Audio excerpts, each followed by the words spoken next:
बुजुर्गों, नामांकन के पहले से मैं जोगेश्वरी में कार्यरत हूँ भारतीय जनता पार्टी की तरफ से। दीपावली के पहले नामांकन का उत्साह देख करके मुझे यह विश्वास हुआ था, आशा बनी है कि पक्का 23 नवंबर की शाम जोगेश्वरी की बहन मनीषा वायकर के नाम। लेकिन आज पहली नुक्कड़ सभा हमें मिली जिसमें हमारी लाडली बहनों की तरफ से आवाज़ आई कि मनीषा तुम संघर्ष करो, हम तुम्हारे साथ हैं। मुझे अटूट विश्वास है कि आज बुधवार को मैं आपके बीच में बातचीत कर रहा हूं।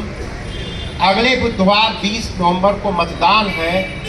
वह मतदान जोगेश्वरी के विकास का, जोगेश्वरी की प्रगति का, धनुष बाण चुनाव निशान पर आप सब अपना अमूल्य मत दे करके बहन मनीषा को महाराष्ट्र की विधानसभा में भेजने का काम करेंगे। बात बहुत करनी है, कई नुक्कड़ सभाएं लगी हैं। माननीय सांसद जी को सुनना है। 4 बार नगर सेवक के रूप में 1992 में इस मिट्टी की जिसने सेवा की, 3 बार आमदार के रूप में, और यह जोगेश्वरी का सौभाग्य है 2024 का खासदार मिला तो जोगेश्वरी की मिट्टी के लाल जोगेश्वरी के सपूत रविंद्र वायकर जी मिले। आप सबको सावधान रहना चाहिए उन लोगों से। कांग्रेस एक परजीवी कांग्रेस है, दूसरे के सहारे झूठ बोल करके खटाखट 15,000 खाते में भेजने का वादा करके अपना नैरेटिव फैला करके इस महाराष्ट्र की धरती पर, बाबा साहब भीमराव अंबेडकर की पावन धरती पर नागपुर में संविधान लहराते और जम्मू कश्मीर में 2 निशान के लिए नेशनल कॉन्फ्रेंस के साथ उनके साथ खड़े मिलते हैं। इस झूठ से बचने की जरूरत है। और मतदान के दिन केवल अपने मत के लिए नहीं, अपने परिवार के मत के लिए नहीं, जो भी आपके संपर्क के हैं, वो चाहे भारतीय जनता पार्टी के कार्यकर्ता हों, चाहे शिवसेना के कार्यकर्ता हों, चाहे राष्ट्रवादी कांग्रेस पार्टी के हों, चाहे रिपब्लिकन पार्टी के हों, और आप सब मेरी लाडली बहना, 20 नवंबर को पहला काम मतदान तक जलपान। आदरणीय अवधेश सिंह जी बैठे हैं, उत्तर पश्चिम मोर्चे के महामंत्री हैं। कल इन्होंने हमारी प्रभावी मतदाता की एक बैठक कराई थी। कल एकादशी का व्रत भी था, इन्होंने बढ़िया शुद्ध दूध पिलाया। हम प्रभावी मतदाता के बीच में कोई बात नहीं किए, केवल एक आग्रह मैंने किया था कि मतदान के दिन सारा काम दिन भर का छोड़ करके, मैं इससे सहमत नहीं हूं कि पहले मतदान तब जलपान। जलपान भोजन देश के लिए हमें छोड़ना है, राष्ट्र के लिए हमें छोड़ना है। जिस मुंबई की धरती, बहुत गौरवशाली इतिहास मुंबई महाराष्ट्र का है। कांग्रेस तो 1929 में स्वतंत्रता की बात की। लोकमान्य बाल गंगाधर तिलक इस महाराष्ट्र माटी के सपूत ने 1892 में कहा था कि स्वराज मेरा जन्मसिद्ध अधिकार है, इसको मैं लेकर के रहूंगा। लोकमान्य बाल गंगाधर तिलक ने कहा था। छत्रपति शिवाजी महाराज की धरती है।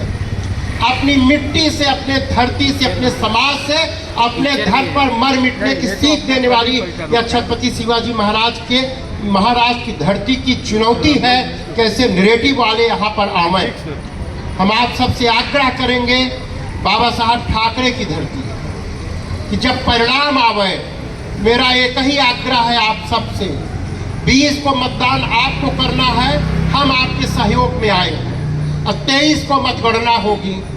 23 की शाम, जो मैं प्रतापगढ़ उत्तर प्रदेश का रहने वाला हूँ, प्रयागराज संगम और मर्यादा पुरुषोत्तम भगवान श्री राम की जन्मभूमि अयोध्या के बीच में मेरा प्रतापगढ़ जनपद है। लेकिन 23 की शाम को जब मैं वहाँ पे रहूँ तो हमको आपसे जानकारी मिलनी चाहिए कि आप भी भाई बन के, बेटे बन करके मनीषा के साथ निकले थे। तो पूरे मुंबई के विधानसभा क्षेत्र में सर्वाधिक मतों से मनीषा वायकर ने चुनाव जीता है। यह आग्रह करने, निवेदन करने के लिए आप सबके बीच में मैं आया हूँ कि भारत का संविधान कश्मीर से कन्याकुमारी तक रहना चाहिए। हम भारत के लोक की परिभाषा को हमारे नेता मोदी जी कहते हैं कि सबका साथ, सबका विश्वास, सबका विकास। और कल आपके मुंबई में माननीय प्रधानमंत्री जी का आगमन है। 23 वर्ष का संवैधानिक पद पे कार्यरत। और दूसरा उदाहरण हमारे राजनीतिक जीवन में मिला, आपके लाडले सांसद का 4 बार नगर सेवक, 3 बार विधायक था, जिसके मन में जोगेश्वरी का विजन 2029 का है। जोगेश्वरी के 2029 का विजन, रविंद्र वायकर जी का मुंबई का 2029 का विजन है।